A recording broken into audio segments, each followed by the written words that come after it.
Connaissez-vous ces personnes qui semblent toujours de bonne humeur? Celles qui plaisantent, font rire tout le monde, cherchent à détendre l'atmosphère dès qu'il y a une tension.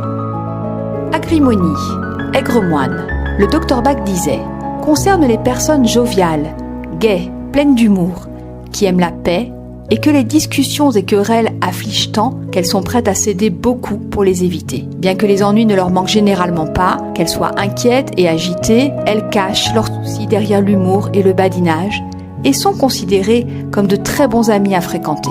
Elles sont souvent le rayon de soleil du groupe. Mais derrière ce masque jovial, il peut parfois y avoir beaucoup d'inquiétudes ou de difficultés cachées. Ces personnes évitent les conflits à tout prix. Elles préfèrent plaisanter plutôt que parler de ce qui ne va pas. On les appelle parfois les clowns tristes.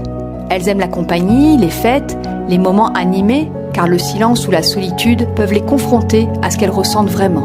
Et elles diront toujours qu'elles vont bien. Alors, pour ne pas penser aux soucis, certaines peuvent se réfugier dans différentes distractions. Le travail, le sport intensif, la nourriture, les sorties, parfois même certaines dépendances. Elles font tout pour que personne ne voie leurs difficultés.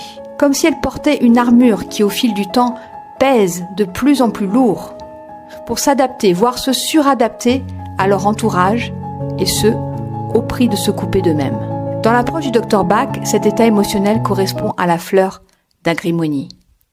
Agrimonie accompagne ceux qui ont pris l'habitude de cacher leurs préoccupations derrière un sourire et de ne jamais se plaindre.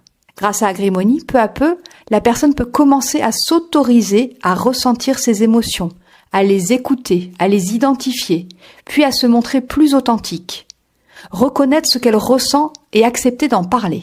Elle apprend à faire face aux difficultés au fur et à mesure qu'elles apparaissent, au lieu de les fuir et de se torturer. Une sérénité plus profonde peut alors s'installer et la joie devient plus vraie, plus stable, plus intérieure. Car il n'est pas nécessaire de porter un masque pour être aimé.